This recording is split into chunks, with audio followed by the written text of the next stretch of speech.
Welcome back to Clean News Rajasthan.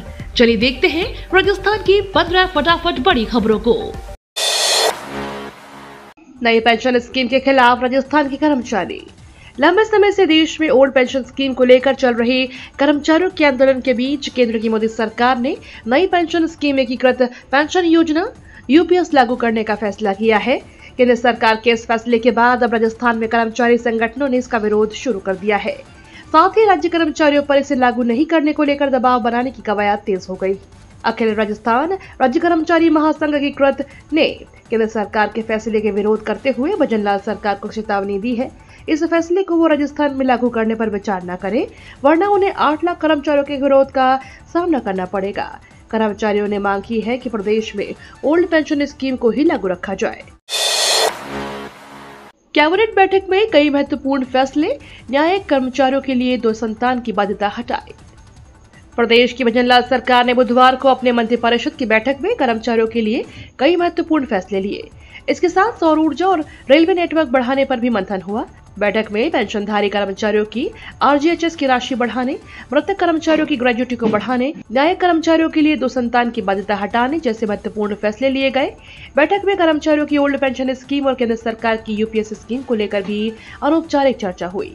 इसके साथ 2 विभागों की ट्रांसफर पॉलिसी ड्राफ्ट का प्रेजेंटेशन भी इस बैठक में हुआ, जिसके आधार पर भविष्य में सरकार अन्य विभागों की तबादला नीति को समायोजित कर राज्य के कर्मचारियों के तबादले करेगा। भाजपा प्रदेश प्रभारी बोले, राजस्थान में रहते मुझे कुछ हुआ तो सचिन पायलट जिम्मेदार।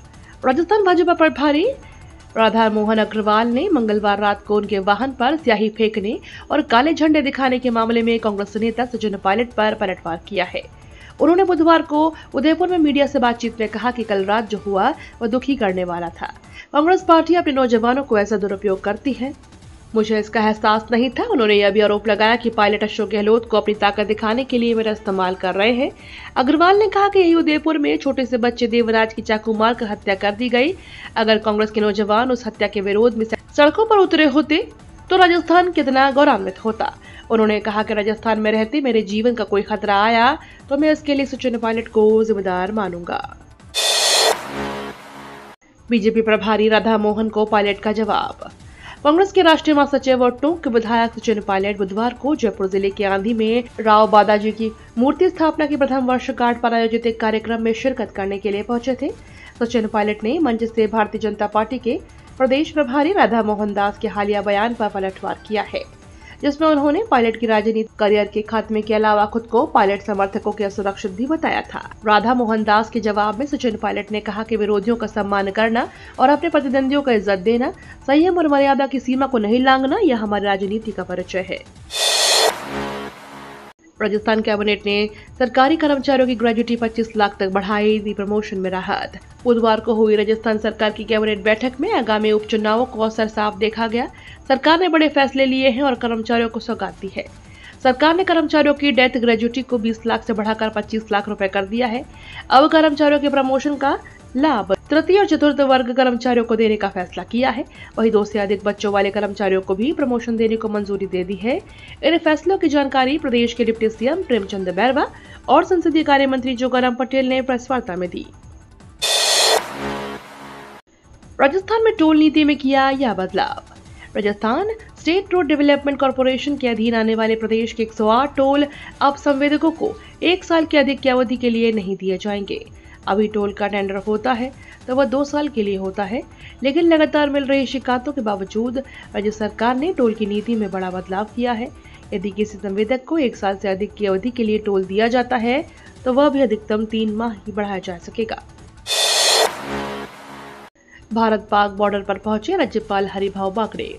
राजस्थान के राज्यपाल हरिभाऊ किशन राव बागड़े इन दिनों 2 दिन के लिए बीकानेर के दौरे पर हैं।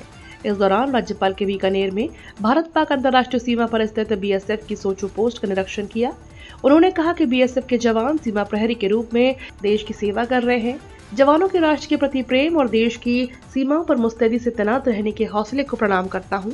राज्यपाल बागड़े ने सीमांत क्षेत्र में अवैध खनन पर प्रभावी अंकुश लगाने, मादक पदार्थों की तस्करी रोकने और सीमांत क्षेत्र में आसूचना तंत्र को और अधिक मजबूत करने के निर्देश दिए। राजस्थान की काउंसलिंग के शेड्यूल में बदलाव। Rajasthan state medical dental counselling board Jaipur ने प्रदेश में नीट यूजी काउंसलिंग राउंड 1 के शेड्यूल में बदलाव किया है। काउंसलिंग बोर्ड के तहत जारी किए गए नोटिफिकेशन के अनुसार काउंसलिंग राउंड 1 के सीट आवंटन का परिणाम अब 29 अगस्त की जगह 30 अगस्त को घोषित किया जाएगा। इंडियन ओवरसीज बैंक में नौकरी की भरमार। अगर आप बैंक में नौकरी पाने का सपना देख रहे हैं तो आपके लिए बेहतरीन अवसर है। इंडियन ओवरसीज बैंक ने अप्रेंटिस के पदों के लिए भर्तियां निकाली हैं। उम्मीदवार जो भी इन पदों से संबंधित योग्यता रखते हैं वे इंडियन ओवरसीज बैंक की आधिकारिक वेबसाइट iob.in पर जाकर आवेदन कर सकते हैं। इसके लिए आवेदन प्रक्रिया कल से शुरू हो चुकी है। इंडियन ओवरसीज बैंक के इस भर्ती के माध्यम से कुल 550 पदों पर बहाली की जाने वाली है।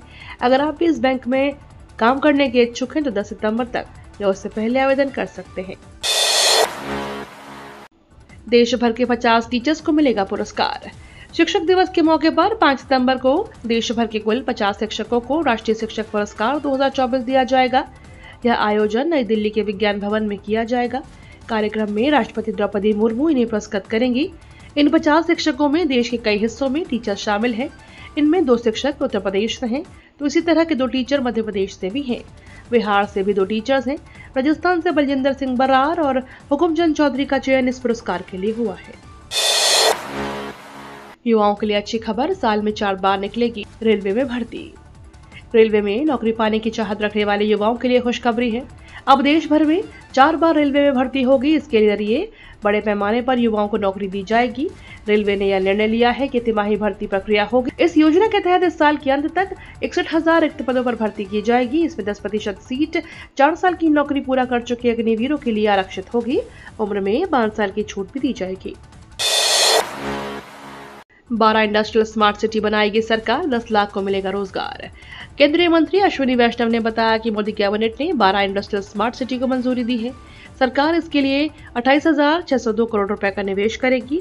इसके तहत उत्तराखंड के खुरपिया, पंजाब के राजपुरा, पटियाला महाराष्ट्र के दिघी, केरल के पलक्कड़, यूपी के आगरा, प्रयागराज, बिहार के गया, तेलंगाना के जहीराबाद, आंध्र प्रदेश के ओरवाकल और कोपार्थी और राजस्थान के जोधपुर पाली विकसित किए जाएंगे। उन्नाव, हाथरस, महाराष्ट्र और मणिपुर पर भी राष्ट्रपति को बोलना चाहिए। कोलकाता में डॉक्टर संग हुए रेप और मर्डर मामले को लेकर राष्ट्रपति द्रौपदी मुर्मू के बयान पर तृणमूल कांग्रेस ने प्रतिक्रिया दी है। टीएमसी नेता मृणाल घोष ने कहा कि हम सब और हमारी पार्टी न्याय के पक्ष में है और आरोपी को मौत की सजा होनी चाहिए, लेकिन राष्ट्रपति अभी क्यों बोल रही हैं? उन्नाव, उत्तराखंड, हाथरस, महाराष्ट्र, बदलापुर और मणिपुर में ये सब हुआ तब आप कहाँ थी? अब बंगाल में हुआ तो ये सोशल क्राइम है। रिलायंस और डिज्नी इंडिया के मर्जर को मंजूरी।